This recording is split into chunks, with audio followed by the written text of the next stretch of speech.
याचिका दाखल केल्यात, त्यामध्ये कुठल्या तरी आज याचिकेवर सुनावणी दरम्यान कोर्टाने, न्यायालयाने असं सांगितलंय की तो खरं तर तो नकार नाही, त्याला नकार म्हणता येणार नाही. राज्य सरकारकडून त्याच्यामध्ये ॲफिडेव्हिट मागितलेलं आहे आणि जोपर्यंत राज्य सरकार ॲफिडेव्हिट देत नाही तोपर्यंत त्यावर निकाल देता येणार नाही असं न्यायालयाने सांगितलंय. परंतु आता आमची राज्य सरकारला कळकळीची विनंती आहे की राज्य सरकारने तात्काळ ॲफिडेव्हिट द्यावं आणि खरं तर ओबीसीचं जे स्थानिक स्वराज्य संस्थेच्या निवडणुका होऊ घातल्या त्या अगोदर याचा निकाल लागणं आम्हाला अपेक्षित आहे.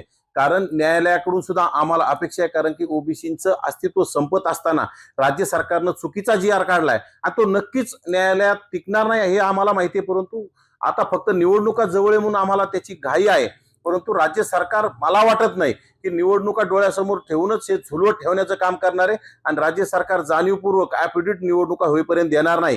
परंतु ज्यावेळी राज्य सरकार ॲफिडेव्हिट देईल त्या GR विषयावर नक्कीच त्यावेळी हा GR रद्द झाल्याशिवाय राहणार नाही आणि आम्ही सुद्धा स्वस्थ बसणार नाही. आमची रस्त्यावरली लढाई असेल आणि न्यायालयीन लढाई ही सुरू राहणार आहे. रस्त्यावरली लढाई सुद्धा आम्ही येणाऱ्या काळात आक्रमक करू आणि राज्य सरकारला जर रस्त्यावरली लढाई जर कळत असेल आणि त्याशिवाय जर राज्य सरकार कुठतरी ॲफिडेव्हिट दाखल करणार नसेल तर आम्हाला रस्त्यावरली लढाई लढावं लागेल आणि ती आम्ही लढायला तयार आहोत. आणि दुसरा विषय राहिला, जरांगे पाटील म्हणतात की कुठं 1994चे GR आम्ही रद्द केल्याशिवाय, जरांगेचा बाप जरी न्यायाधीश झाला किंवा जरांगेचा बाप जरी राष्ट्रपती पंतप्रधान झाला तर 1994चा GR रद्द करता येत नाही. तो काय असा कुठल्या गॅजेटियरच्या माध्यमातून दिलेला GR नाही, तो एका आयोगाच्या, मंडल आयोगाच्या माध्यमातून असेल, मागासवर्ग आयोगाच्या माध्यमातून, या सगळ्या घटनात्मक जे काही कमिटी असतात त्यांनी मान्य करून तो GR लागू केलेला आहे आणि त्यातून ते आरक्षण मिळतंय.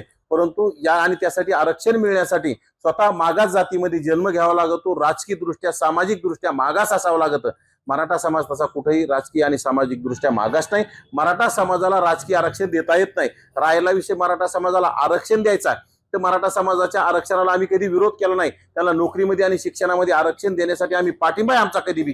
परंतु त्याला EWS मधून 10% 8.5% त्याला मिळत होतं. परंतु जरांगेच्या हेकेखोरपणामुळे ते त्यांनी घालवलंय आणि आता SCBC मध्ये सुद्धा 10% दिलंय. परंतु यांना सगळंच यांना हवं, EWS मध्ये यांनाच पाहिजे, SCBC मध्ये यांनाच पाहिजे, OBC मध्ये यांनाच पाहिजे.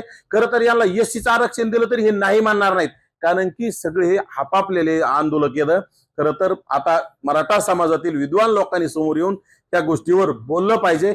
जरांगे सारख्या बालिश माणसाच्या याच्यावर जर तुम्ही कुठेतरी आंदोलन केले आणि जर समाजात जर तेढ निर्माण झाले तर हे महाराष्ट्र फुले शाहू आंबेडकरांचा म्हणून ओळखल्या जाणार नाही आणि महाराष्ट्रात नक्कीच अतिशय तीड निर्माण झाल्याशिवाय राहणार नाही.